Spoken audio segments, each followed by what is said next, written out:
Alors, voilà, nous y voilà enfin, lundi 2 mai 2022, 20h. Bienvenue à ce webinaire présenté par le coaching du coureur, Olivier Roy-Bergeon. Je vais être votre animateur ce soir pour parler aujourd'hui de nutrition et de performance en course à pied. Pour ce faire, on a invité deux invités qui sont parmi les personnes les mieux placées dans notre entourage immédiat pour vous parler de ça. Dans le cas de la première personne que je vais vous présenter, c'est même une des personnes les mieux placées dans le monde francophone pour vous parler du sujet, Isabelle Morin, qui est dans un premier temps nutritionniste dans sa propre pratique, mais aussi l'enseignante au Québec de notre cours 1.8 de la Clinique du coureur sur la nutrition dans les sports d'endurance, qui a fait le cursus de formation complet du Comité international olympique sur la nutrition et le sport. Donc, aujourd'hui, Isabelle va être là pour vous présenter une bonne partie de son savoir sur le sujet. Merci, Isabelle, de te joindre à nous ce soir. C'est un plaisir de se connecter pour te parler et enfin faire connaissance à distance. Oui, ça me fait super plaisir d'être ici pour vous parler de ce beau sujet-là ce soir. Et puisqu'on parle de course à pied, Isabelle n'est pas que nutritionniste, elle a une autre qualité. C'est une coureuse aguerrie. Une très bonne coureuse, d'ailleurs. Et non, je te laisse. Je me débrouille. Je me débrouille, oui, c'est ça. Parmi les meilleurs au Québec en ce moment. Et puisqu'on parle de nutrition, mais aussi de performance, on s'est dit, invitons la personne qui est de loin la plus performante de notre équipe. Maxime Leboeuf est en train de lui chauffer les fesses, par contre, avec les performances qu'il est en train de livrer de ce temps-ci. Mais jusqu'à preuve du contraire, l'entraîneur le plus performant de notre équipe et celui qui mange le mieux aussi, c'est Guillaume Ouellette, que vous avez rencontré à l'occasion de notre dernier webinaire. Merci, Guillaume, de te joindre à nous encore ce soir. Ben, ça fait plaisir. Merci pour les bons mots. Là. Je pense que tu en as mis plusieurs bons mots pour moi puis Isabelle, là, mais dans mon cas, je pense qu'on a d'autres excellents coureurs aussi. Comme on dit, ça dépend de la distance. Puis, ça va me faire plaisir de partager un peu mon expérience. L'aspect théorique, je pense, c'est vraiment, puis la pratique aussi, ça va apporter vraiment de quoi d'intéressant. Moi, j'ai juste humblement vous partager ce que je fais, ce que j'ai appris, puis on va voir si j'ai raison. Là. Ça se peut très bien que je sois à côté de la vérité. Ça va me faire plaisir. Je ne vous l'ai pas dit avant qu'on commence, mais j'ai deux objectifs ce soir. Premièrement, c'est de découvrir que je fais mal les choses. Et deuxièmement, c'est de faire découvrir à Guillaume aussi qui pourrait optimiser ses performances en s'alimentant mieux. Et là, je dis bien, je veux vraiment que ce soit la prémisse de notre échange. Quand on parle de s'alimenter mieux, ça ne veut pas nécessairement dire de changer le type d'aliments que vous mangez, d'exclure certains aliments, de ne manger que les vrais bons aliments. Okay? Ici, on va avoir une discussion sur la quantité de calories et sur la qualité des calories et surtout sur l'opportunité des calories. Il y a des moments pour manger de la poutine, il y a des moments pour boire du Gatorade, puis on va essayer de se dépatouiller un peu tout le monde là-dedans. Oui, puis j'aime ton approche, Olivier, dans le sens que tous les aliments vont finalement aussi avoir leur place dans un régime alimentaire équilibré. Hein. Des fois, on pense que la poutine ou le chocolat, c'est des mauvais aliments. On ne devrait pas nécessairement étiqueter les aliments comme ça. Tous les aliments peuvent avoir leur place. Il s'agit de vraiment doser les quantités, les proportions, puis les moments surtout où on va les manger. C'est ça. Les fameux 3 T, les plus importants par rapport à ça. Timing. Peut-être on les prendra dans l'ordre ou dans le désordre, oui. Mais un aliment peut être très mauvais à un certain moment puis très bon à un autre moment. Le timing est aussi quelque chose d'important. Threshold, les seuils à partir desquels on dit pour répondre à mon besoin, c'est ça. Et évidemment, parce qu'il y a 3 T, j'ai oublié le troisième au moment de le dire, mais j'espère que ça reviendra dans le cadre de l'échange. Donc, le but de la conversation d'aujourd'hui, c'est d'essayer de donner des outils concrets aux gens pour savoir un peu, je regarde mon programme. J'ai aujourd'hui un jog de 30 minutes. Dois-je manger avant? Dois-je apporter des choses à manger pendant? Et dois-je manger autre chose que mes repas ensuite? Si j'ai des intervalles, si j'ai une longue sortie, si j'ai une compétition demain, comment est-ce que ça change ce que je dois manger, ce que je dois boire, le moment où je dois faire? Donc, je vous propose qu'on commence avant de prendre les questions du public qui nous écoute et les questions aussi que les gens nous ont déjà adressées en amont de ce webinaire, par essayer d'identifier un genre de 2 ou 3 cas de figure pour lesquels, Isabelle, tu nous dis ce que toi tu recommandes, Guillaume, tu nous dis ce que toi tu fais, puis on essaie de voir si ça concorde. Parfait, ça me va. Puis comme ça, je pourrais réajouter le tir pour bien être prêt à la réponse à Isabelle au pire. Si je me rends compte que j'ai plein de mauvaises réponses. Oui, c'est ça. Des fois, je te ferai parler en premier pour que. Ah, c'est bon. C'est bon truc. truc. De tes exemples. Bon truc. Le pilier de l'entraînement en course à pied, ça reste le jog facile. C'est parmi ce qu'on fait le plus, 80 à 90% du volume de la plupart des coureurs de 1500 mètres à ultra trail. La plupart de ces jogs-là, on les garde relativement courts. À partir du moment où on dépasse une certaine durée, ce n'est plus vraiment juste un jog, ça s'appelle une longue sortie. On en discutera. Mais donc, toi, Isabelle, dans une journée, tu as 60 minutes en zone 1, effort, respiration facile, pas d'intervalle là-dedans, pas de grosse vitesse, intégré dans ta journée. Une fois, 60 minutes ou moins. Est-ce que ça change? Est-ce que tu vas essayer de manger quelque chose de spécifique avant d'aller faire ce jog-là? Bien, ça dépend vraiment, en fait, à quel moment de la journée on va décider de faire l'entraînement. Ce type d'entraînement-là peut bien se placer parfois le matin, des fois dans l'horaire, avec la réalité du travail, des déplacements, les enfants ou autres. On est amené à faire certaines séances d'entraînement tôt le matin.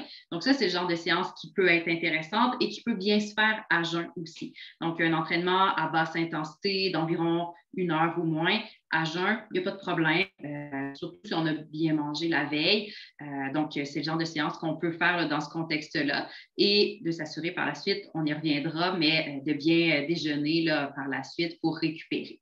Mais sinon, si on place notre séance à un autre moment dans la journée, oui, à ce moment-là, on va nécessairement avoir déjà mangé un repas ou une collation. Donc, il s'agit de voir, bien, à quel moment je place ma séance d'entraînement. Normalement, on va considérer qu'un repas nous soutient pour à peu près 3 à 4 heures. Donc, si je vais faire ma séance là, de 1 heure dans le milieu de l'après-midi, puis que j'ai mangé vers midi, un repas qui était équilibré, pas trop gras, pas trop avec des aliments là, riches en fibres, contenant quand même un peu de glucides, mais on devrait être correct pour notre séance là, de 1 heure d'entraînement. Si, à l'inverse, je vais peut-être plus m'entraîner en fin de journée, au retour du travail, vers 18 heures, puis que j'ai mangé vers midi, là, mon dernier repas commence à être un peu loin. Puis là, ça peut être pertinent de peut-être plus planifier une collation en amont, 1 à 2 heures avant là, cette séance-là, pour nous assurer d'avoir un petit peu plus d'énergie, de mieux nous sentir aussi là, pendant la séance. Souvent, les entraînements à jeun le matin, ça se fait bien, mais dans un contexte, on va dire un peu à jeun, mais plus tard dans la journée où le dernier repas date un peu, ça devient beaucoup plus difficile. Il y a aussi la fatigue peut-être de la journée qui rentre en ligne de compte. Donc là, justement, en fin de journée, de peut-être avoir prévu là, une collation 1 à 2 heures avant. Collation qui, idéalement, devrait contenir surtout des glucides pour nous amener l'énergie dont on a besoin. Donc, des fois, je vois des gens qui mangent du fromage, qui mangent des noix en collation avant l'entraînement. Ce n'est pas nécessairement les bons choix. Donc, on veut vraiment plus prioriser des fruits, des produits céréaliers qui vont nous amener justement les glucides. Puis, si on a plus un délai de 2 heures, là, on peut se permettre d'ajouter un petit peu de protéines pour avoir un effet un petit peu plus soutenant, plus rassasiant. C'est sûr, si je mange une pomme à 4 heures l'après-midi, ça se peut qu'à 6 heures, j'ai encore faim. Donc, d'y aller, par exemple, avec une collation, ce serait plus un petit bol de céréales avec du yogourt ou une tranche de pain avec, à ce moment-là, une petite tranche de fromage allégé ou quelque chose qui serait plus soutenant si le délai avant l'entraînement est plus long. Mais si on a un délai très court, là, ce serait d'éviter les aliments plus gras, plus protéinés, puis d'y aller surtout avec des sources de glucides. Donc, plus on est près de l'entraînement, plus on y va avec des glucides simples. Oui. Plus on s'est donné du temps avant l'entraînement, plus ça peut être des aliments complexes qui sont plus longs à digérer. Puis ça va être un peu le même concept ou le même principe, peu importe la séance d'entraînement. Dans le sens que si j'ai une séance d'intervalle vers 18 heures, bien, ça va aussi être la même loi qui s'applique dans le sens qu'est-ce que je vais choisir comme collation avant mon entraînement. je vais vouloir surtout axer sur un apport en glucides, puis regarder le délai que j'ai avant mon entraînement pour construire ma collation ou mon repas en conséquence, puis de me laisser suffisamment de temps pour digérer. Et comme tu dis, si je n'ai pas beaucoup de temps, que je suis un peu pris dans mon horaire, puis que je dois manger un peu juste avant de partir, mais on veut surtout y aller avec des sources de glucides plus simples. Toi, Guillaume, est-ce que tu fais des fois des jogs le matin, première chose avant d'avoir déjeuné? Non, en fait, j'ai quand même la chance d'avoir un horaire vraiment optimal pour ça. Je déteste aller courir le matin tôt, là, me lever en partant puis aller courir. C'est pas nécessairement le fait au niveau de l'alimentation, c'est juste de se lever. Je trouve que tout est raide un peu. Quand j'ai vraiment pas le choix, souvent, ben là, je vais prendre une petite barre tendre ou juste une banane avant de partir. Quand c'est vraiment, j'ai pas l'autre option, mais souvent, c'est classique que je vais déjeuner le matin vers 7 heures. Mon classique 2 œufs, 2 rôtis avec une bonne portion de fruits. Puis après ça, autour de 9 heures, là, 2 heures plus tard, je débute mon jog qui est souvent dans les 60 à 90 minutes. Puis après ça, je vais ajouter une séance de musculation assez légère, là, mais souvent entre les deux, je vais prendre une petite collation là, de style une barre, quelque chose comme ça, quelque chose de plus riche en glucides. Puis sinon, un peu comme Isabelle le disait, je commence à m'approcher, à déborder un peu de la braquette du 4 heures, 5 heures j'ai mangé mon dernier repas, ben là, je vais ajouter une collation justement qui est avant mon entraînement, que ce soit avant mon entraînement par intervalle, là, mais que ce soit un jog aussi. Parce que souvent, j'ai remarqué, ça m'est déjà arrivé quand justement je débordais dans le 4 heures. Là, on arrive comme à peu près là, après 30-40 minutes une genre de petite fringale là, que j'appelle. C'est un peu, on dirait qu'on commence à se sentir légèrement étourdi. On sent qu'il y a comme une baisse au niveau de. On manque un peu de sucre, je ne sais pas, là, de glucides. C'est ça, exact, un petit peu. Fait que, dans ces moments-là, je me rends compte que j'ai peut-être mal géré mon alimentation via mon dernier repas et la collation. Donc, c'est un peu ça que je fais. Fait que ça ressemble un peu à ce qu'Isabelle mentionnait. Là. Regardez, je suis 1 à 1. C'est drôle parce que oui, c'est ouais. ça. Moi, j'ai une expérience qui est inverse. En fait, je déteste courir en fin de journée. Mais moi, je suis ultra matinal. Là. D'habitude, moi, je suis couché à cette heure-ci. Puis me lever à 4h30 le matin quand il fait déjà clair, puis aller jogger 1 heure, c'est facile pour moi. Mais retourner courir à 4h30 parce que souvent, je dois faire des doubles. Puis dans ma journée, si j'ai couru trop tard le matin, je suis encore fatigué de ma sortie d'1 heure, 1h30. Donc, à 4h30, je n'ai pas récupéré. Fait que souvent, je pousse ma sortie, surtout l'été, très, très tôt, pour me laisser mes 8 heures de récupération. Mais quand je vais courir à 4 heures, moi, c'est au début de ma sortie que j'ai ce sentiment de tête légère, d'hypoglycémie, de vision un peu floue. Et c'est plus je cours, plus cette sensation-là se dissipe jusqu'à disparaître. Et les meilleures minutes de ces jogs-là, que je déteste toujours faire, mais que je suis souvent obligé de faire, c'est souvent les dernières et non les premières. Le matin, c'est vrai que j'ai encore un peu brumeux quand je commence. Je ne vais jamais vraiment vite, puis je me sens bien à partir de ce moment-là. Mais l'après-midi, parce que j'ai ma journée dans le corps, parce que ça fait longtemps que j'ai dîné, parce qu'il reste un bout avant que je soupe, parce que j'ai le sentiment qu'à m'être entraîné à être si souvent en hypoglycémie, à aller courir après 12-14 heures depuis mon dernier repas, j'ai comme habitué mon corps à me donner un second souffle à un moment donné quand il dit « Bon, il n'y aura plus de glucides, okay, il va falloir que j'aille trouver l'énergie ailleurs. » Oui, ça, c'est vrai pour les entraînements à basse intensité parce que le corps à basse intensité va être capable d'aller puiser dans ses réserves de lipides. Donc, effectivement, là, pour un jog, c'est pour ça qu'on dit à jeun, c'est un petit peu plus facile de faire ce genre de séance-là comparativement à une séance d'intervalle où l'intensité nécessairement est plus élevée, où là, le métabolisme énergétique est beaucoup plus dépendant des glucides. Donc, c'est pour ça qu'on essaie de ne pas faire des intervalles à jeun. Puis c'est pour ça aussi, des fois, comme tu dis, en fin de journée, je me sens peut-être moins bien quand je pars. La gestion de la glycémie dans la journée, en fonction de ce qu'on a mangé, ça va affecter un petit peu plus là, la sensation qu'on va avoir. Je voyais dans les questions qui passaient quelqu'un qui demandait pourquoi peut-être plus l'entraînement à jeun le matin versus en fin de journée. Bien, il y a cette notion-là, justement, de la gestion de la glycémie dans la journée, de qu'est-ce que j'ai mangé, qui risque de beaucoup plus affecter ma séance en fin de journée versus le matin quand je suis à jeun, où mon corps aussi est quand même au niveau des cycles là, hormonaux dans une phase qui est peut-être plus facile pour aller faire ce genre d'entraînement-là à jeun. Oui. La question de la collation aussi a fait réagir. Toi, Guillaume, tu mentionnais, si jamais je n'ai pas le choix, je mange une barre ou une banane. Tu as choisi spécifiquement ces choses-là parce que tu sais que même si c'est encore dans ton estomac au moment où tu vas jogger, c'est correct parce que tu arrives à les digérer en mouvement. Oui, exact. Ben, tu sais, moi, puis ça, c'est vraiment puis je dirais des goûts personnels, mais j'ai essayé d'autres trucs, là, puis il y a des choses qui ne fonctionnent pas. Mais moi, c'est des choses que je mange. Des fois, là, j'ai une fringale 20 minutes avant la ligne de départ ou avant une séance d'intervalle, puis je n'ai pas de difficulté à manger une barre tendre, je n'ai pas de difficulté au niveau de la digestion. Donc, pour moi, ça ne me cause pas de problème. Mais je pense que le point qu'il faut garder en tête, c'est peut-être d'essayer plusieurs stratégies avec des aliments similaires, là, dans le sens que garder en tête que c'est des trucs qui se digèrent vite puis qui se digèrent bien, des apports en glucides, justement, comme Isabelle mentionnait. Puis là, à ce moment-là, qu'est-ce qui est mieux pour vous? Justement, une banane versus une pomme versus des ananas versus. Je pense qu'il faut l'essayer en fonction de ce qui est plus ce qu'on préfère.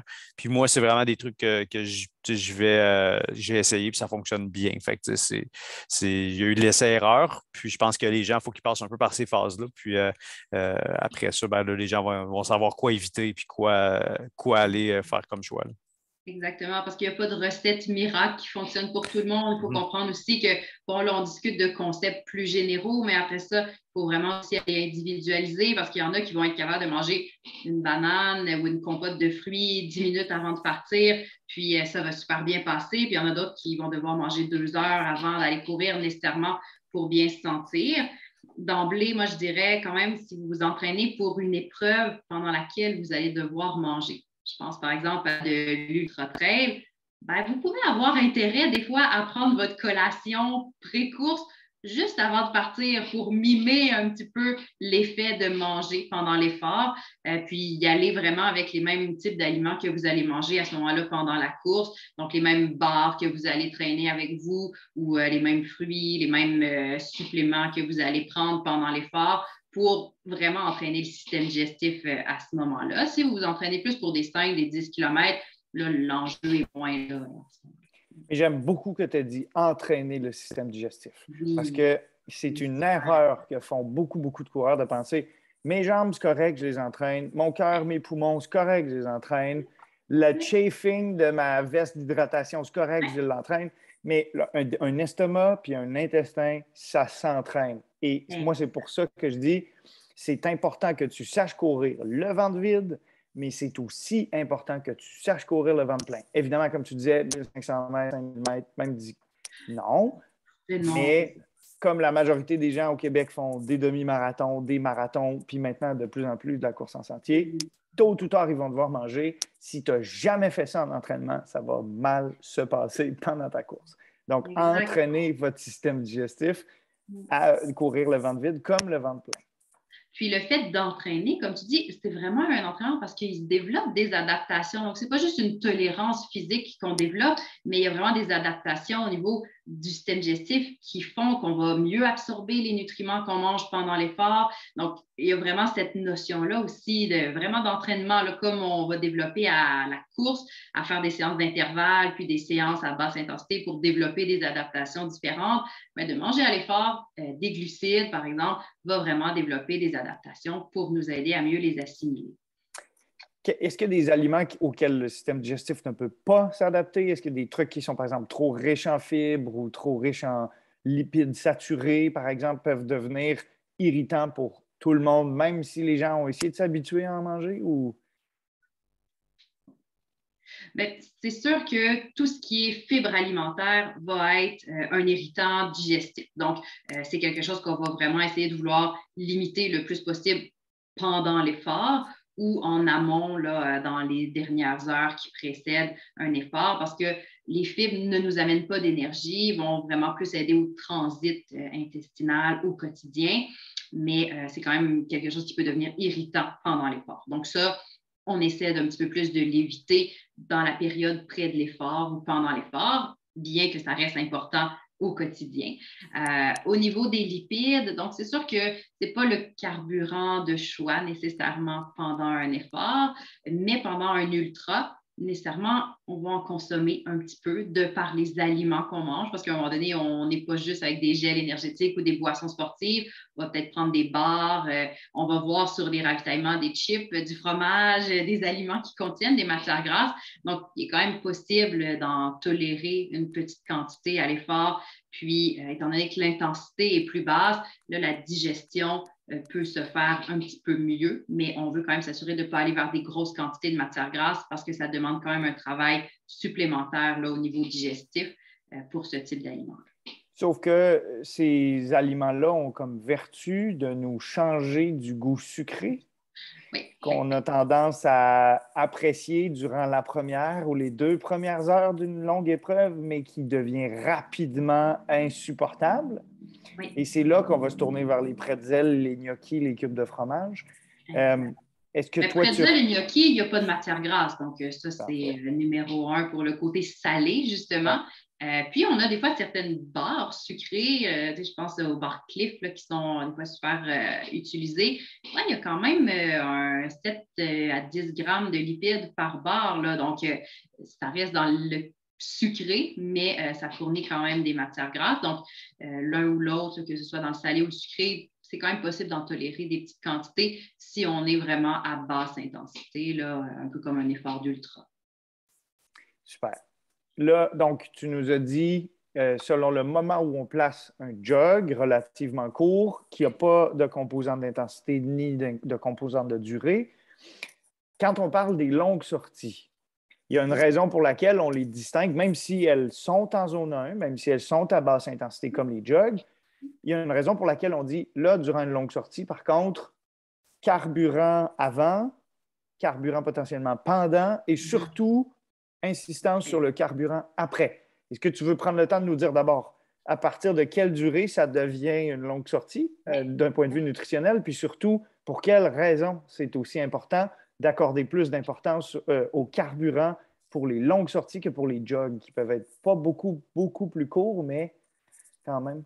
Effectivement. Donc, une longue sortie ou en fait un effort plus long, dépendamment de l'intensité. Donc, un effort un peu plus soutenu, on va plus parler d'un 90 minutes. Pour une longue sortie, souvent, on est à un effort d'intensité un peu plus bas. Donc, on va plus peut-être commencer là, à parler à partir d'un 2 heures pour une longue sortie. Donc, 90 minutes et 120 minutes d'effort et plus.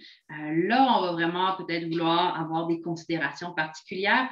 Surtout pour le pendant et le après, je te dirais que le avant, ça va rester sensiblement les mêmes recommandations qu'on a discutées. Donc, d'avoir un repas ou une collation en amont, de miser sur un apport en glucides pour avoir de l'énergie, quelque chose qu'on tolère bien, qui va bien se digérer, qu'on a l'habitude de manger avant une sortie de 1 heure, ben, ça devrait bien passer avant une plus longue sortie. Mais donc, ce qu'il faut comprendre, c'est qu'au niveau musculaire, on va avoir des réserves de glycogène. Le glycogène, c'est les glucides qu'on va avoir là, d'emmagasiner et qui vont nous servir de carburant pendant notre effort. Un peu comme l'essence que je mets dans ma voiture pour la faire avancer. Ben, si je fais juste aller à l'épicerie puis revenir chez moi, je n'ai pas vidé mon réservoir d'essence. Ça, c'est un peu comme mon petit jog de 30 minutes. Je vais jogger, j'utilise un petit peu de mes réserves de carburant, mais je n'ai pas épuisé mes réserves. Par contre, si je vais courir pendant 1h30, 2 heures ou plus que ça, ben là, nécessairement, mon réservoir de glycogène risque d'arriver pas mal au bout de ses réserves. Et ce qu'on veut prévenir, c'est un petit peu comme Guillaume parlait tout à l'heure, cette sensation-là d'hypoglycémie à l'effort qui va faire en sorte qu'on va avoir une baisse de rendement, une baisse finalement de notre capacité à maintenir le niveau d'intensité qu'on met dans notre effort, une sensation de faiblesse, d'hypoglycémie aussi qui peut s'installer et finalement avoir l'envie de peut-être arrêter ou la perception que l'effort devient plus difficile. Donc, pendant ces efforts-là de plus longue durée, si on veut être capable de maintenir une intensité d'effort qui est constante, on va essayer d'aller chercher un apport en glucides dès la première heure, là, pas nécessairement dès le tout début, mais au moins peut-être à partir de 35 à 45 minutes après le début de l'effort et ensuite de manière régulière pendant toute la durée de notre longue sortie. un apport en glucides qui va être constant pour maintenir notre glycémie stable, donc maintenir notre niveau d'énergie puis l'effort qu'on fournit de manière plus constante. Et c'est autant vrai sur les compétitions qui vont être d'une durée de 90 minutes et plus que dans des efforts d'entraînement qui vont être de cette durée-là. Je différencie quand même par rapport à l'intensité d'effort, dans le sens que si je fais une compétition qui dure 90 minutes, c'est sûr que l'intensité est plus élevée versus une sortie au jog à 90 minutes. Généralement, on va être capable de faire un jog de 90 minutes sans rien manger versus si je veux performer sur une distance pendant 90 minutes, généralement, on va peut-être vouloir mettre un apport en glucides pendant cette sortie-là, cette compétition-là, parce que là, l'intensité fait en sorte que j'épuise plus rapidement mes réserves de glycogène. Mais donc, si je reviens plus à la séance d'entraînement, dépendamment de la durée de cet effort-là, on va recommander à peu près 30 à 60 grammes de glucides par heure. Et là, c'est encore toujours une question de tolérance personnelle, puis pour quel type d'épreuve je m'entraîne. Plus l'épreuve pour laquelle je vais m'entraîner va être longue ou exigeante, je vais peut-être vouloir développer une meilleure tolérance à consommer un petit peu plus de glucides. Et question aussi là, de type de produit que je vais utiliser là, pendant cette sortie-là. Donc, le pendant va être important. Pendant vos sorties longues ou vos entraînements de qualité, vous, d'intensité, là, quand je dis qualité, est-ce que vous mangez pendant? Moi, personnellement, rarement, parce que si on parle des longues sorties, étant un coureur de plus de 10 km et moins en compétition, mes plus longues sorties vont rarement au-delà du 110 minutes en termes de durée. Par contre, les entraînements par intervalle, ça m'est arrivé. Surtout certaines séances, on dirait qu'il y a comme vraiment une distance qu'à un moment donné, j'atteins.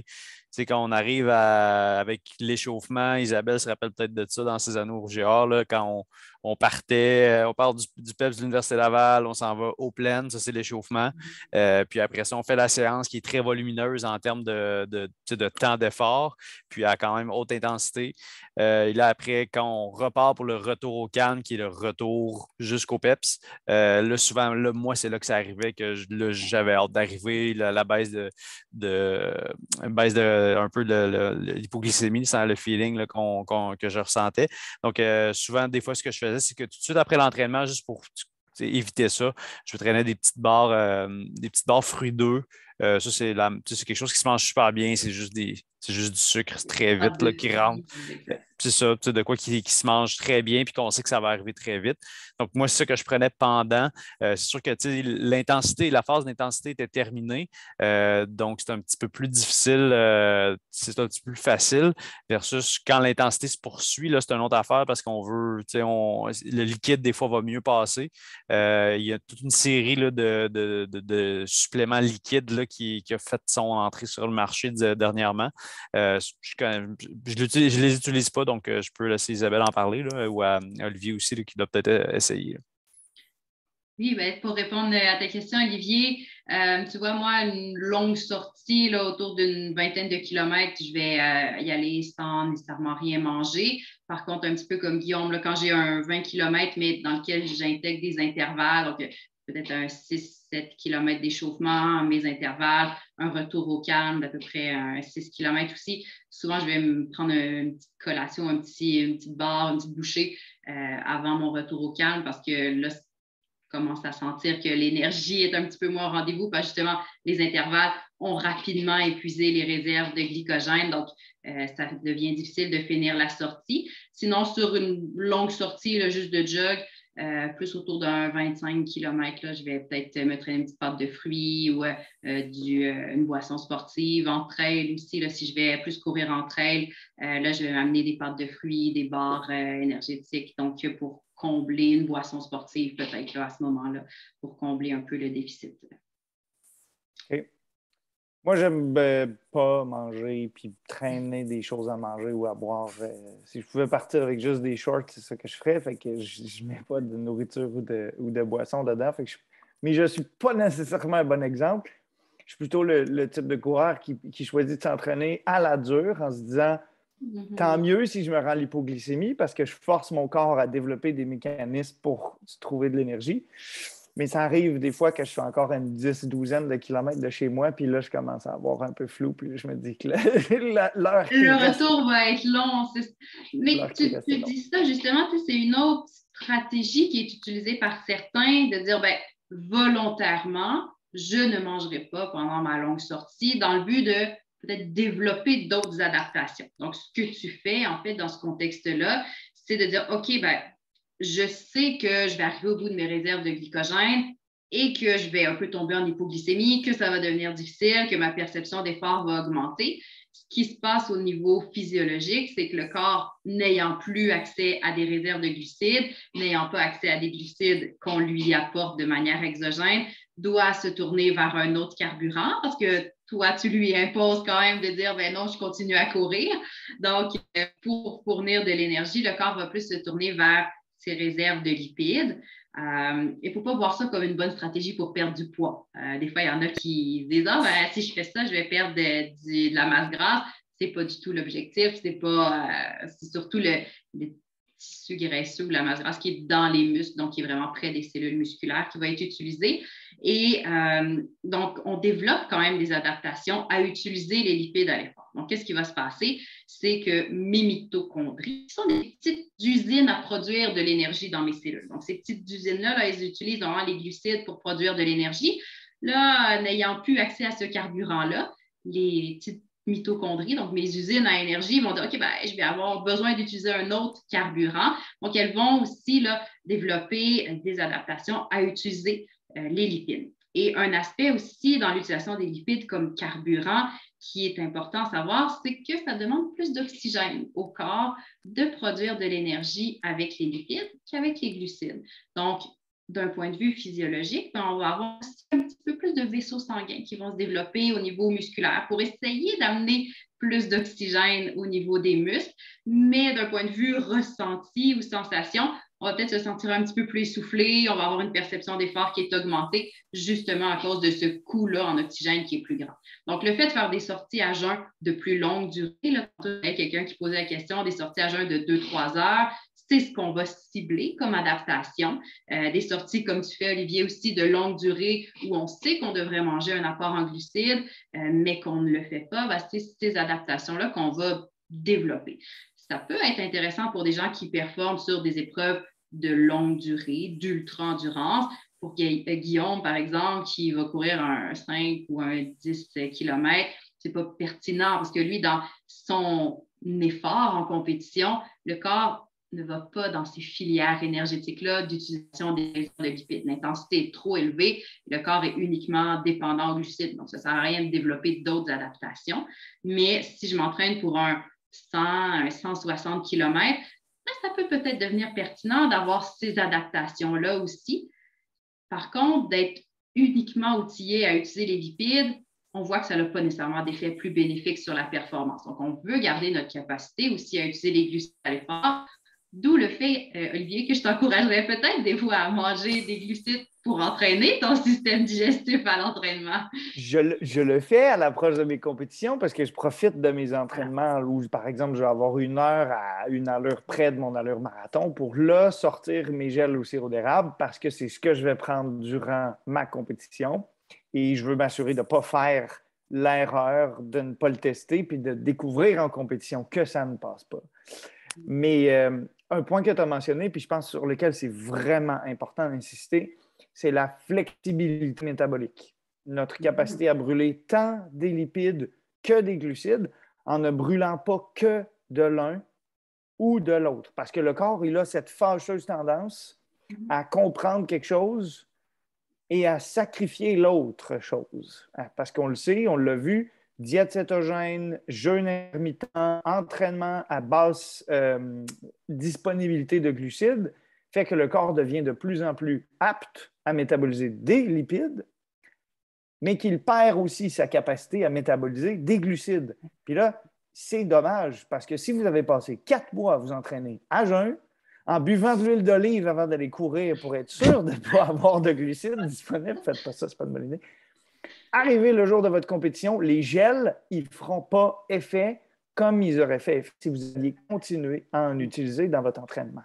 Et ça, on le dose, c'est même au niveau musculaire, là, quand on fait des biopsies, donc on mesure là, ce qui se passe dans le muscle des athlètes là, en laboratoire. On voit que les athlètes, même après juste 5 jours d'adaptation à une diète riche en gras, on perd une certaine capacité à bien métaboliser les glucides à l'effort. Donc, on ne veut pas aller vers ces régimes-là très, très drastiques, mais avoir une certaine forme de périodisation où on inclut parfois des entraînements à jeun ou des entraînements dans un contexte de plus faible disponibilité en glucides et à d'autres moments des entraînements où la disponibilité en glucides est optimale. Donc, on périodise à travers notre cycle d'entraînement et même à travers notre semaine.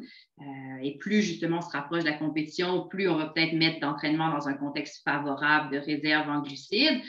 Mais là, on arrive à jouer un petit peu sur les deux sphères, puis à développer des adaptations dans les deux côtés et à optimiser notre capacité comme athlète d'endurance. Moi, la dernière question que je voulais poser de moi pour qu'on conclue le propos avant de voir la liste des longues questions qui nous est déjà arrivée, c'est le fameux après. Durant la semaine, je vais jogger avant mon déjeuner, je reviens. Est-ce que je déjeune comme si je n'étais pas allé courir ou est-ce que puisque je suis allé courir, je prends une 3e rôti ou je prends un 2e yogourt? Si j'ai fait ma longue sortie, mais que j'ai un brunch de toute façon avec des amis 1 heure plus tard, est-ce que je remange tout de suite à l'intérieur de la première heure ou est-ce que je me dis mon brunch est dans 1h10, 1h20, je remangerai à ce moment-là? Donc, l'après semble être très important. Dans la majorité des magazines de course, on voit toujours des recettes de smoothies ultra protéinés, ultra glucidiques pour la récupération post-effort.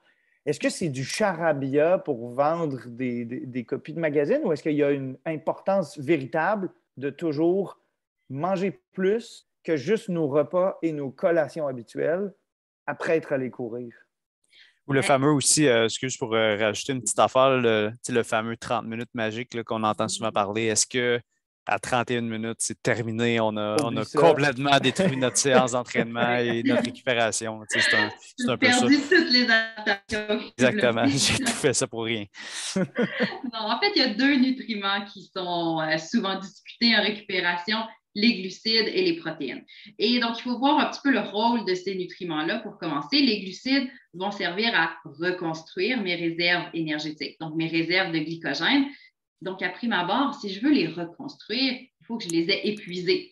Dans le sens, si je vais courir 30 minutes, je n'épuise pas mes réserves de glycogène, je n'ai pas nécessairement besoin de les reconstruire par la suite. Donc, l'apport en glucides post-effort va quand même nécessiter le fait d'avoir fait une sortie suffisamment longue ou suffisamment intense pour avoir épuisé une bonne partie des réserves de glycogène.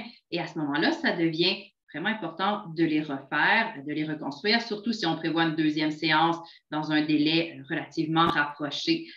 Tantôt, Olivier, tu parlais d'un délai de 8 heures entre 2 séances. Là, l'apport en glucides rapidement après notre première sortie va être important. Et là, effectivement, Guillaume, c'est le 30 minutes qu'on entend parler, la fameuse fenêtre métabolique. Des fois, on parle de 1 heure, des fois, on parle de 30 minutes.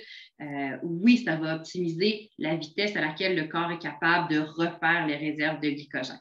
Dans le sens qu'après un effort physique, le fait d'avoir eu une contraction musculaire fait en sorte que, bon, d'un point de vue métabolique, il y a une certaine activité qui est plus grande et qui fait en sorte que mes muscles vont être capables de capter plus facilement les glucides que je vais donner à mon corps dans cette période-là. Donc, c'est un effet qui s'estompe progressivement avec le temps. Donc, si je mange dans un délai de 30 minutes, mes muscles sont très, très réceptifs et tranquillement, ils vont devenir un petit peu moins. Mais généralement, on va dire que dans l'heure qui suit, on est quand même beaucoup plus réceptif à rapidement refaire nos réserves de glycogène versus si je donne la même quantité de glucides à mon corps 2 heures après l'effort, la vitesse à laquelle je vais reconstruire mes réserves de glycogène va être ralentie. Donc, ça vaut la peine, surtout si on a une prochaine séance prévue rapidement, de profiter de cette fenêtre-là pour avoir un apport en glucides si on a épuisé nos réserves de glycogène. Donc, après une séance par intervalle assez intense, longue sortie, puis qu'on prévoit aussi quand on a un autre entraînement de prévu le lendemain, ou même, donc c'est plus important. Mais si on jogue 3 fois par semaine, c'est Si pas capital. je m'entraîne 3 fois par semaine, c'est pas capital. Je vais avoir amplement de mes repas, de ma routine alimentaire de base pour refaire mes réserves. Ensuite, l'autre nuit, oui. Des fois, il y a une nuit qui s'écoule entre les deux. Puis ça aussi, c'est un élément à prendre en considération. Si vous êtes du type à faire votre entraînement d'intensité le soir et que vous retournez jogger le matin, ben c'est peut-être pas nécessaire de refaire autant vos stocks de glucides puisque votre séance du lendemain matin, elle est de basse intensité. Mais si c'est plutôt l'inverse que vous avez tendance à faire, jog le soir, et entraînement par intervalle à haute intensité le lendemain matin avant d'avoir pu déjeuner et digérer, bien là, ça peut être une bonne idée de faire vos stocks de glucides, même juste après un jog, n'est-ce pas? Exact, tout à fait. Si tu fais justement ta séance d'intervalle le soir, tu épuises tes réserves de glycogène. Dans certains cas, il y a des gens qui vont dire je vais restreindre mon apport en glucides, je vais faire mon entraînement à jeun le lendemain matin. Ça, c'est une super séance d'adaptation à utiliser ces lipides. Séance plus difficile, soit dit en passant côté perception d'effort, mais ça peut être une stratégie qui est utilisée. On peut aussi dire, après ma séance par intervalle, je mange un bon apport en glucides, je refais mes réserves de glycogène. Comme ça, demain matin, je vais avoir un peu plus de fun pendant ma sortie à basse intensité. Mais effectivement, si j'ai fait une longue sortie le soir, j'ai un entraînement par intervalle le lendemain matin ou même le lendemain midi, j'ai tout intérêt à refaire le plus rapidement possible mes réserves de glycogène pour que ma séance d'entraînement du lendemain se déroule bien. Donc, il y a cette notion-là de regarder qu'est-ce qui suit là, dans les 8 à 12 prochaines heures, parce que là, vraiment, on veut être peut-être plus agressif sur la resynthèse des réserves de glycogène si on veut que la prochaine séance d'entraînement soit faite dans un contexte optimal. Génial. Et ensuite, on allait parler aussi des protéines, qui est l'autre nutriment dont on entend souvent parler en récupération. Les protéines vont aider au niveau de la resynthèse des réserves de glycogène. C'est démontré qu'un apport concomitant en protéines et en glucides va aider à refaire plus rapidement les réserves de glycogène musculaires, surtout si l'apport en glucides est un petit peu sous-optimal en termes de quantité. Mais les protéines vont aussi aider à la synthèse de nouvelles protéines musculaires. Et donc là, il ne faut pas voir ça comme je vais gagner de la masse puis je vais devenir Monsieur Univers, mais c'est plus de voir, pendant ma séance d'entraînement, soit une longue intensité, soit du dénivelé, parce qu'en trail, on va souvent faire aussi des séances de dénivelé, une séance d'intervalle aussi, où on va beaucoup briser de fibres musculaires, mais on veut venir reconstruire ces fibres-là, on veut venir donner des outils à notre corps pour reconstruire ces fibres-là. Et ça, ce sont les protéines. Donc, on veut aller chercher un apport en protéines. Idéalement, un 20-25 grammes de protéines va être suffisant en récupération immédiate. On n'a pas besoin de doses excessives de protéines. Ce qui est important au niveau des protéines, c'est de voir la récupération musculaire après un effort intense, elle va quand même se poursuivre sur 24, parfois même 48 heures si on parle d'entraînement en résistance. Donc, il y a la répartition de notre apport en protéines qui devient super important. Et tantôt, tu parlais du petit déjeuner.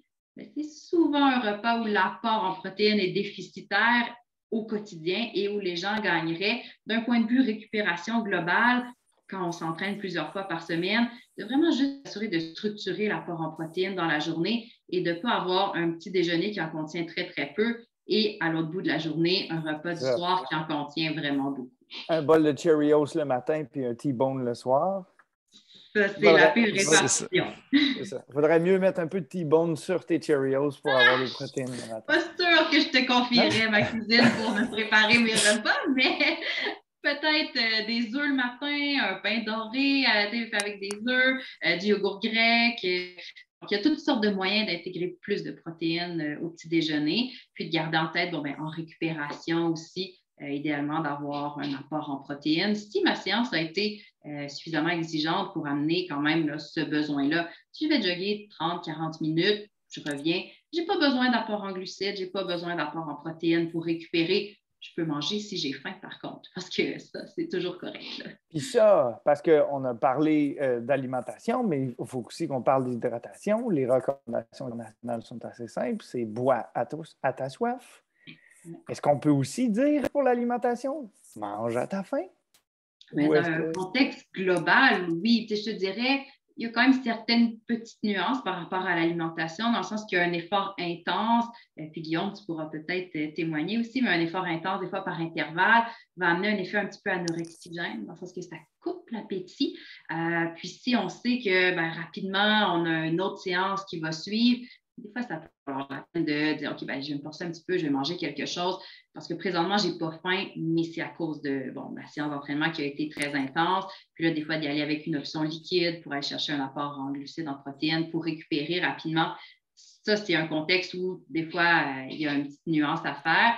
Puis, il y a le pendant l'effort. Parce que des fois, on sait, sur une course de longue distance, à un moment donné, il n'y a plus rien qui rentre, mais le besoin énergétique, il est quand même là. On est incapable de combler à 100% la dépense là, pendant un effort d'ultra ou un effort de longue durée, même un marathon. Donc, on doit quand même essayer de manger, là, de s'adapter à manger et de maintenir un apport énergétique. Fait que, je te dirais, c'est peut-être les deux endroits où, des fois, écouter ces signaux est peut-être un petit peu moins là, un conseil à 100%, mais sinon, au quotidien, oui, les signaux de faim, de satiété, c'est le meilleur indicateur pour savoir quelle quantité puis qu'est-ce que je devrais manger.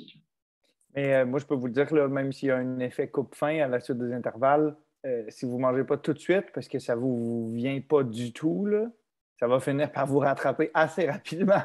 Oui, c'est souvent, moi, c'est, exemple, dans les minutes après, là, mettons, dans les 30 minutes après, même si, exemple, ma séance est à 5 heures le soir, puis je n'ai pas mangé un repas depuis midi, même même si c'est une grosse séance, j'arrive dans les 15-20 premières minutes, je n'ai pas très faim, mais à un moment donné, ça embarque, là, puis la faim arrive, là, mais c'est ça, exact. Donc, il ne faut pas non plus, c'est ça, comme Isabelle dit, des fois, il ne faut pas se fier nécessairement à ces signes-là immédiats.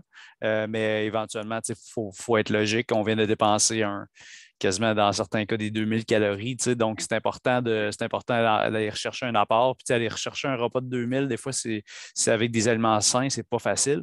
Donc, c'est ça. 2000 calories, c'est le riz, me dire tu vas manger un maudit. C'est ça.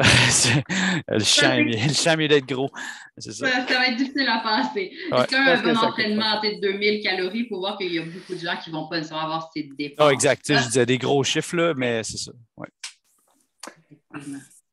Moi, ça fait le tour en ce que je concerne ce que j'avais à vous demander avant qu'on passe aux questions du public. Êtes-vous down? Parce que là, il y en a une quantité assez impressionnante. Une bonne inondation de questions. Puis il y en a aussi certains pour lesquels on est vraiment désolé, là, mais on va devoir passer rapidement parce que, comme Isabelle serait disponible si vous voulez prendre une consultation spécifique avec elle pour répondre à toutes vos questions là-dessus, mais c'est sûr que dans le cadre d'un webinaire, on ne peut pas commencer à vous expliquer X, Y et Z. Donc, on a une personne, Stéphanie Bélanger, qui nous a demandé qu'est-ce qu'on a à penser du jeûne intermittent. Donc, dans une optique de s'alimenter pour pouvoir livrer les meilleures performances possibles, indépendamment de notre niveau de performance. Est-ce que le jeûne intermittent, la science là-dessus montre des bénéfices sur la performance? Donc, il faut voir le jeûne intermittent. Il y a des évidences sur, par exemple, des effets de santé, des effets, on n'embarquera pas nécessairement dans ça, mais si on regarde vraiment juste d'un point de vue performance, il n'y a pas d'évidence comme quoi le jeûne intermittent serait bénéfique sur la performance. Il y a même des évidences sur tout ce qui est plus haute intensité, que ça va nuire à la performance. Tout ce qui est plus entraînement en endurance à basse intensité, ça rejoint un petit peu ce qu'on parlait tout à l'heure dans le sens de périodiser peut-être certains moments où j'ai des apports en glucides un petit peu plus bas pour réaliser certaines séances d'entraînement.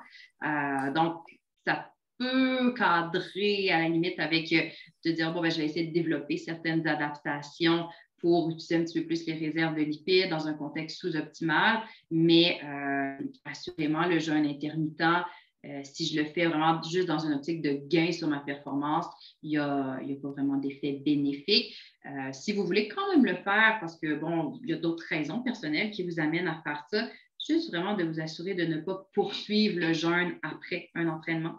Par exemple, de dire, je vais aller m'entraîner à 6 heures le matin, mais mon jeûne intermittent, je le termine à midi.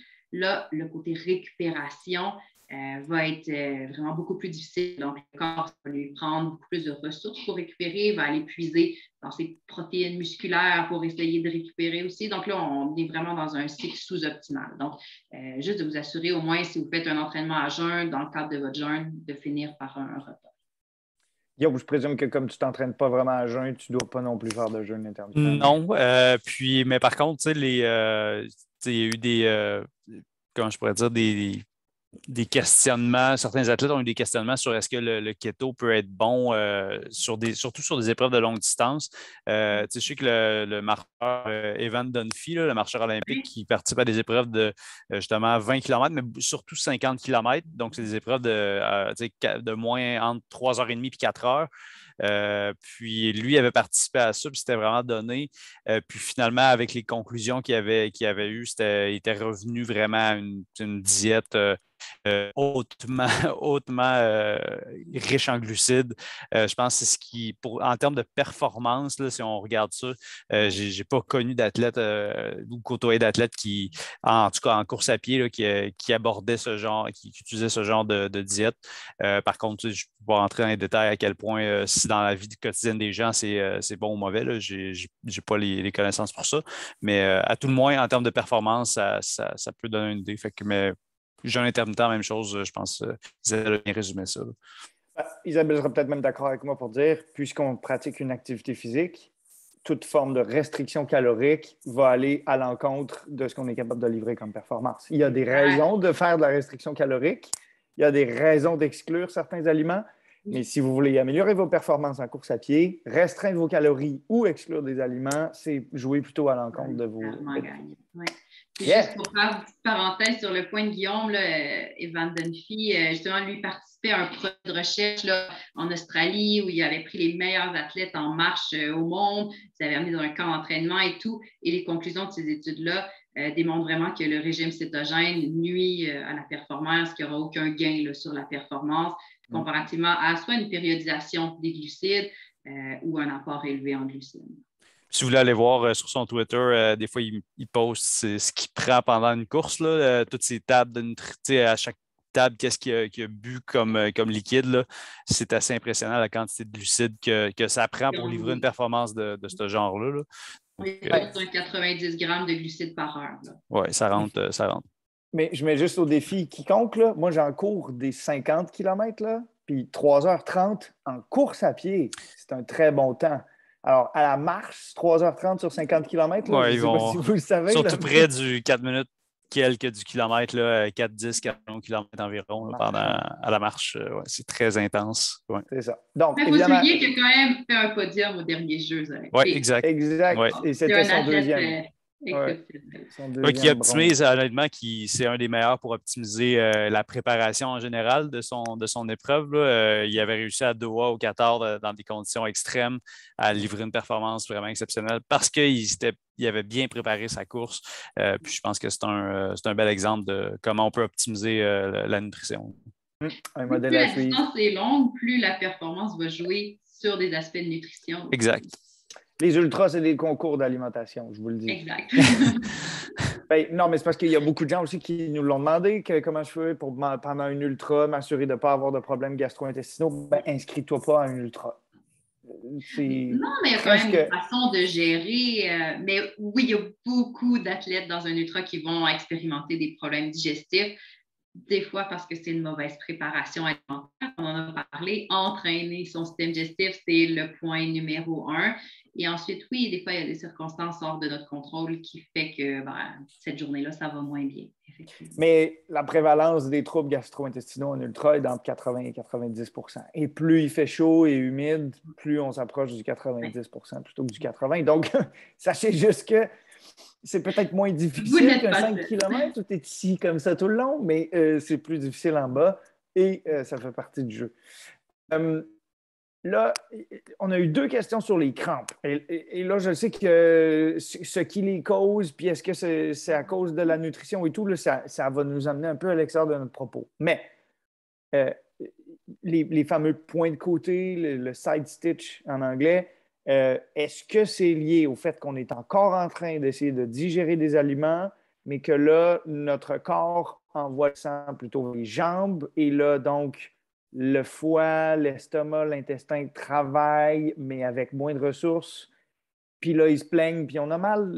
Est-ce que c'est à peu près ça? Oui, dans certains cas, effectivement, c'est probablement juste un mauvais timing de ma collation, mon dernier repas qui peut amener un point de côté.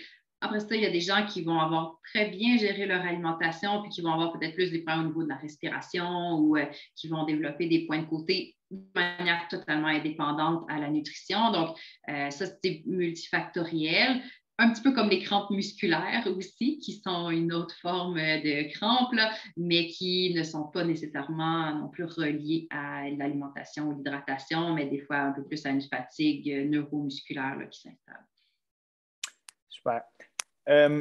On a parlé de viser autour d'un 60 grammes de glucides par heure. Est-ce que... 30 à 60, dépendamment, puis jusqu'à 90 dans certains cas. Donc, c'est très large comme plage. Oui, c'est ça. Entre un ratio de 1 à 3. Mais si vous êtes Eliud Kipchoge ou Evan Dunphy, vous savez que vous pouvez tolérer 90 à l'heure. Vous avez intérêt à prendre 90 à l'heure. Est-ce qu'on prend 90 fois 1 gramme? Est-ce qu'on prend une fois 90 grammes? Est-ce qu'il y a une manière de disposer ça? À quelle fréquence reprendre des glucides? Effectivement, peu importe qu'on en prenne 30 à l'heure ou 90 à l'heure, puis je vous dirais commencez jamais à essayer, c'est pour la première fois 90 grammes de glucides par heure. Donc, si vous n'avez jamais mangé à l'effort, commencez avec un 30 grammes de glucides par heure. C'est une tolérance qui se développe et vous n'aurez peut-être jamais besoin d'aller jusqu'à 90. 90 grammes par heure, c'est pour des intensités très, très élevées, un coureur élite sur marathon ou certains Ironman aussi, on va voir là, sur le vélo aussi, c'est plus facile de manger un petit peu plus. Mais donc, oui, idéalement, on veut répartir pour essayer de maintenir une glycémie stable, surtout si on est plus avec des aliments riches en sucre simple qui vont rapidement être assimilés, qui vont amener de l'énergie rapidement, mais pas sur un long laps de temps. Donc, d'avoir peut-être là, une prise au moins aux 45 minutes, mais après ça, ça peut être aux 15, aux 20, aux 30 minutes. C'est vraiment aussi une question de préférence personnelle. Il y a des gens qui me disent « Ah, ben moi, tu une petite pâte de fruits, je vais la prendre en 3 bouchées, il va se passer aux 10 minutes. » Puis, ça fonctionne bien. Il y en a qui vont préférer manger un petit peu plus d'un coup, prendre un gel, mais d'essayer d'avoir quand même là, une certaine régularité une fois qu'on commence à manger, de ne pas avoir là, des longs laps de temps en 2 prises. Guillaume, je peux présumer que sur 12 tours et demi de piste, tu n'as pas le temps de prendre des glucides. Dans les minutes ou les heures qui précèdent le départ d'un 5000 mètres, est-ce que tu as une recette que tu suis sur combien de glucides, à quel moment, combien de minutes avant? Oui, bien, il y a tout l'aspect du moment de la course qui vraiment qui vient changer un peu tout ça. Là. Si la course est le matin ou le soir, puis c'est rarement l'après-midi, là, mais c'est souvent matin ou soir. Puis des fois, le soir, ça m'est déjà arrivé de courir à 10h30, 11h le soir. Là. Donc, c'est vraiment l'aspect de l'alimentation et quand même la gestion de tout ça. Le déjeuner, habituellement, moi, je gardais tout le temps le même type de déjeuner. C'est sûr que je n'irai jamais manger quelque chose de très gras le matin, surtout si la course est dans quelques heures. Puis, souvent, dîner, là, je vais aller avec de quoi qui se digère bien, mais qui va avoir un peu de protéines aussi, pas trop non plus pour être capable d'être soutenu pendant jusqu'au prochain repas si ma course est en soirée. Puis quand ma course est en soirée, justement, là, je vais prendre un genre de dernier repas très riche en glucides. Souvent, ça va être des classiques bagel, beurre d'arachide avec du gruau, un peu de sirop d'érable. Puis, bagel, je ne mange jamais de pain blanc dans la vie. C'est souvent des trucs très riches en fibres, mais dans les heures avant une course, je vais aller avec du pain blanc. Puis après ça, je vais essayer. Moi, j'ai tendance à avoir faim des fois, puis je préfère vraiment enlever cet aspect-là de satiété. Là, donc, je vais essayer d'étirer un petit peu avec des barres, des trucs qui se digèrent bien pour jusqu'à à peu près 1 heure avant la course, là, où je ne mangerai plus grand-chose. Parce que là, mon échauffement est enclenché, puis tout est commencé, puis ça ressemble à ça. Oui, ça ressemble à ça, ma stratégie. Puis pendant, ben non, j'en prends pas. Il y en a qui ont déjà dit, je pense. Non, pendant, c'est jamais arrivé. Mais il disait dans les épreuves un petit peu plus longues, il disait des fois quand on sent vraiment qu'on a une baisse, il disait j'étais un physiologiste qui m'avait dit ça, rincer avec du Gatorade très riche. Là, donc, ça va comme envoyer un genre de signal pour libérer un peu de glycogène. Donc, c'est ce que j'avais déjà entendu, mais ça ne m'est jamais arrivé. Là, puis, il n'y a pas de table de Gatorade sur piste. Là, fait que j'ai pas pu l'essayer. Sur des efforts d'à peu près 1 heure, on voit là, que le fait de se rincer régulièrement lavement la bouche avec une solution riche en glucides peut améliorer la performance jusqu'à 2 % même si on n'avale pas la solution. Ouais. Mais l'effet est de très courte durée, par contre. Là, c'est ça qui était important à spécifier. Là. C'est comme une dernière foulée de secours, là, comme on dit. Mais des fois, si justement, pendant mon ultra, il n'y a plus rien qui est capable de passer, juste de me rincer la bouche pendant une petite heure avec un apport en glucides avant d'être capable de recommencer à avaler quelque chose, ben, ça peut donner quand même une petite bouffée d'air. Il faut juste garder en tête que plus l'effort est long, plus il va falloir se réalimenter. Puis se rincer la bouche sans avaler, c'est duper notre cerveau que des glucides s'en viennent. Alors, si vous dupez trop longtemps votre cerveau, vous allez finir par le payer. Ça marche pour 1 heure à peu près, là, pas plus. C'est ça. Évitez ça de façon plus particulière. Il y a eu une question, puis je pense qu'il y a beaucoup de gens qui se la posent. André Dubé nous demandait par rapport à la surcharge en glycogène. Il y a eu une longue période pendant laquelle l'école suédoise prônait que pour bien recharger, voire surcharger nos muscles en glycogène, il fallait commencer par couper les glucides dans les jours qui précédaient la surcharge. Isabelle, est-ce que j'ai raison de dire que la science, depuis, a montré que ce n'est pas nécessaire de s'imposer de ne pas manger de glucides pendant les jours 7, 6, 5, 4, 3 avant notre course pour quand même être capable de faire la surcharge en glycogène la veille, l'avant-veille de notre course? Oui, maintenant, là, vraiment, les nouveaux protocoles de surcharge en glycogène, on va vraiment voir qu'on n'a plus cette première période-là de déplétion qu'on appelait des réserves en glycogène où on faisait des entraînements intensifs, où on coupait dans les glucides pour vider complètement les réserves. On se rend compte que ça ne sert à rien, outre que de nous donner des mauvaises sensations à l'entraînement, de rendre le système immunitaire un petit peu plus sensible aussi. Donc, avoir un petit rhume ou attraper un petit virus juste avant la course, c'est pas gagnant. Donc, ce qu'on va vraiment utiliser, c'est un protocole de surcharge en glycogène où on augmente l'apport en glucides pour un 36 à 48 heures avant l'épreuve, idéalement avec une alimentation qu'on dit faible en résidus, donc faible en fibres. Donc, on va couper dans les fruits, les légumes, surtout les légumes crus là, qui sont très riches en fibres, plus difficiles à digérer. Donc, d'y aller plus avec des jus de fruits, des compotes de fruits, d'y aller avec surtout des produits céréaliers sans fibres, donc raffinés, pain blanc, pâte blanche, riz blanc, puis d'aller augmenter là, quand même substantiellement l'apport en glucides durant cette période-là. On a eu 2 questions sur l'anémie. Je ne sais pas si c'est une bonne idée qu'on entre là-dedans aujourd'hui parce que c'est des conditions particulières à traiter, mais disons, en contexte de nutrition sportive, est-ce que vous avez des suppléments que vous utilisez, certaines boissons qui sont additionnées en fer et tout que vous recommandez pour des personnes qui ont besoin de faire particulièrement attention à ça? Bien, c'est sûr que si on a une anémie diagnostiquée, on va prendre un supplément de fer prescrit par le médecin. Donc, de remonter un taux de fer par l'alimentation, un taux de fer qui est abaissé au point d'être en anémie, ça se fait pratiquement pas. Là. Dans un contexte d'entraînement, ça prendrait beaucoup, beaucoup trop de temps. Même avec des suppléments, ça va quand même être une question de plusieurs mois là, avant de sentir que ça va vraiment mieux. Si on veut juste maintenir un taux de fer un peu plus élevé, ben là, c'est d'aller chercher des aliments qui vont être riches en fer sur une base plus quotidienne. La viande rouge, évidemment, est une bonne source. Si on est plus végétarien, les légumineuses en contiennent, tofu, donc il y a quand même certains aliments végétaux qui vont contenir du fer, mais là, on veut vraiment s'assurer d'avoir une combinaison avec une source de vitamine C pour bien assimiler le fer, parce que le fer végétal est quand même vraiment moins bien assimilé.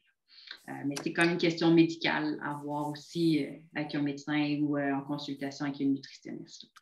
Je la posais parce que je savais que tu allais parler de la différence entre le fer hémique et non hémique, puis parce qu'on a une personne qui nous a demandé, puis parce qu'il y a sans doute beaucoup de gens aussi qui se le demandent. Est-ce qu'on peut combler des besoins nutritionnels comme pratiquant de la course à pied, assidu, qui s'entraîne à des volumes élevés, qui fait de l'intensité et tout, exclusivement avec des protéines de source végétale? Ou est-ce qu'on doit inclure des protéines animales dans notre alimentation pour s'assurer de répondre à nos besoins? Non, c'est compatible, une alimentation végétarienne puis la performance. Des fois, il y a peut-être un petit peu plus de considération à avoir par le fait qu'on exclut certains aliments. Donc, ça dépend du degré de végétarisme qu'on décide d'avoir. Quelqu'un qui décide de garder les produits laitiers, les œufs, versus quelqu'un qui est vraiment plus végétalien, qui exclut tous les produits d'origine animale. Il y a peut-être certaines préoccupations qui vont s'ajouter plus on élimine d'aliments. Généralement, en fait, ce qu'on élimine, c'est surtout des sources de protéines. Donc, c'est sûr qu'on veut vraiment s'assurer de remplacer ces sources de protéines-là par des protéines de bonne qualité aussi. Et surtout d'un point de vue récupération. Des fois, on va pouvoir aller chercher un petit peu plus de protéines végétales pour avoir une récupération qui est aussi efficace. Tantôt, je parlais d'un 20-25 grammes de protéines en récupération immédiate.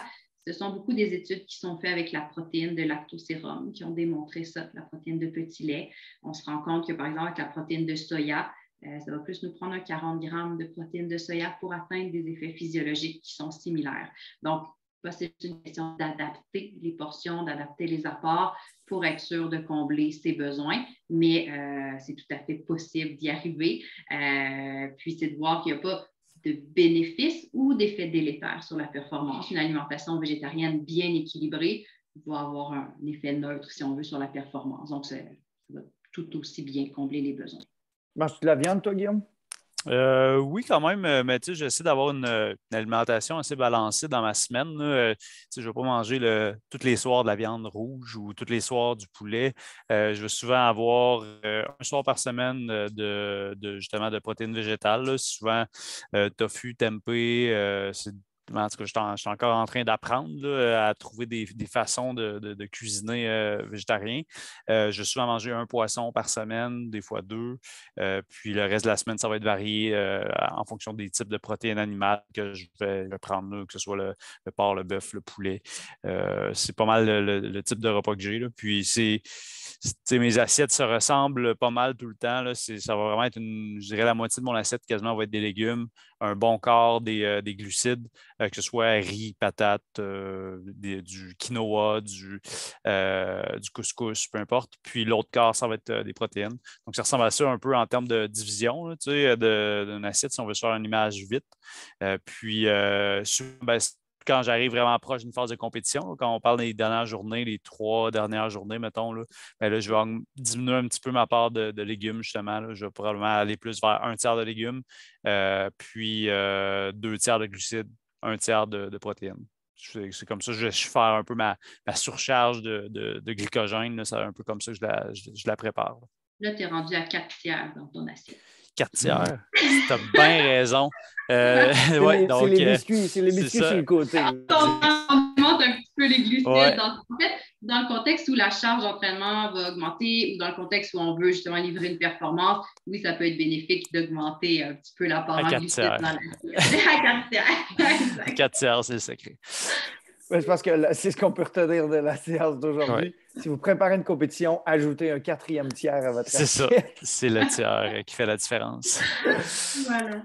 Le temps file. On a déjà dépassé les 1 heure. Donc, en fait, je propose qu'on finisse de prendre les questions qui sont entrées pour que je puisse vous libérer, parce que moi, j'ai hâte d'aller me coucher aussi.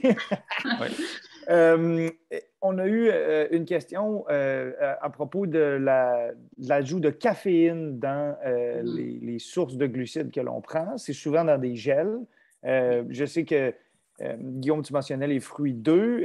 Exact Nutrition fait aussi des fruits 3 qui sont ajoutés de caféine. En es-tu un utilisateur? Non, je n'utilise pas les bars avec caféine, mais je suis un très grand utilisateur de café au quotidien. Là. Mais donc, souvent, ça a des bienfaits. Puis quand on est très habitué d'en prendre, l'effet, je dirais, diurétique du café est vraiment moins élevé. Puis moi, je prends des cafés quand même, des fois, beaucoup de café filtre aussi. Donc, il y a quand même un apport en nous.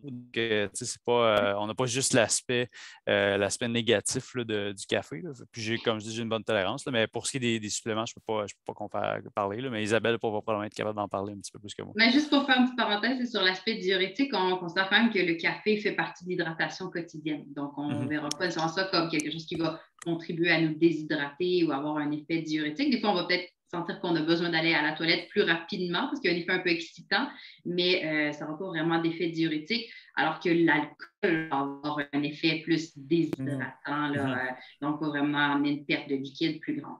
Mais donc, pour faire le point sur la caféine, oui, la caféine, c'est un des suppléments qui est le mieux documenté comme ayant un effet bénéfique sur la performance. Donc, ça peut être pertinent en amont, avant un effort, donc surtout pour des efforts un peu plus courts, un 5, un 10 km. Là, ça peut être pertinent 1 heure avant l'effort de prendre un apport en caféine pour vraiment y maximiser son effet pendant notre effort. Donc, le délai de 1 heure, c'est souvent ça qu'on va essayer de respecter pour maximiser l'effet de la caféine. La caféine va quand même avoir une demi-vie, donc un effet d'à peu près 4 heures. Donc, des fois, il y en a qui vont dire « Ah, moi, je préfère le prendre un petit peu avant. » Ça m'aide à aller aux toilettes. Ça peut aussi être pertinent. Pour des efforts plus longs, on va aussi des fois prioriser de plus répartir la caféine pendant l'effort. Donc, généralement, la dose de caféine là, qui est un peu reconnue comme un effet sur la performance, c'est un 300 mg. Donc, pour un épreuve comme un 5 km, il y en a qui vont prendre un 300 mg 1 heure avant la course pour maximiser l'effet. Testez-le à l'entraînement quand même parce que c'est une bonne dose, c'est l'équivalent de 3 cafés. Donc, il y en a qui tolèrent peut-être moins bien. Puis des fois, juste un 100 mg, vous, ça peut vous convenir. Là j'y vais plus avec les doses qui sont un peu recommandées ou dans les études. Mais après ça, cette dose-là, si je cours un marathon, je peux la répartir, en prendre un 100 mg avant et 2 fois 100 mg pendant avec des gels caféinés, par exemple. Sur un ultra, je peux ne pas en prendre du tout avant mon départ puis dire, je vais le garder pour le dernier tiers de ma course où je vais en prendre plus régulièrement. C'est pour ça aussi, des fois, on voit du Coca-Cola ou du Pepsi sur les parcours. Il y a l'aspect glucide, mais il y a aussi l'aspect caféine là, dans ces produits-là qui est intéressant. Puis en ultra, souvent, on doit courir pendant la nuit. Oui, donc ça peut aider l'aspect vigilance. C'est ça. C'était en passant pendant quelques années. Là, la caféine était sur la liste des produits dopants. Donc, c'est en 2004. Maintenant, ça ne l'est plus. Mais ça a été retiré en 2004. Ouais. Parce qu'il y a bonne chance pour dépister si la personne en a pris. C'est comme à peu près la moitié de l'humanité qui en consomme tous les jours. Exactement. Voilà. La dernière question qui était entrée avant que je dise qu'il allait falloir qu'on conclue ça, c'était à propos de l'alimentation paléo. Fait que, Isabelle, est-ce que tu... d'abord, j'imagine, Guillaume, tu ne manges pas non plus paléo. Non, alimentation très normale, moi, je suis balancée. néolithique. C'est ça, exactement. On peut peut-être juste faire le point sur qu'est-ce que l'alimentation paléo pour commencer, parce qu'il y en a qui ne savent peut-être pas. Donc, on va dire dans la prémisse de l'alimentation paléo, on va plus dire, on va essayer de manger un peu comme nos ancêtres, donc avant l'avènement de l'agriculture, donc vraiment plus de la viande, des produits de la cueillette, donc des fruits, des légumes, des noix, mais c'est un modèle alimentaire qui va exclure tous les produits céréaliers, les produits laitiers, les légumineuses, globalement. Donc, c'est sûr que c'est beaucoup d'aliments riches en glucides, beaucoup d'aliments qui ont une valeur nutritive intéressante aussi. Donc, pour moi, ce modèle alimentaire-là n'est pas nécessairement intéressant d'un point de vue sportif.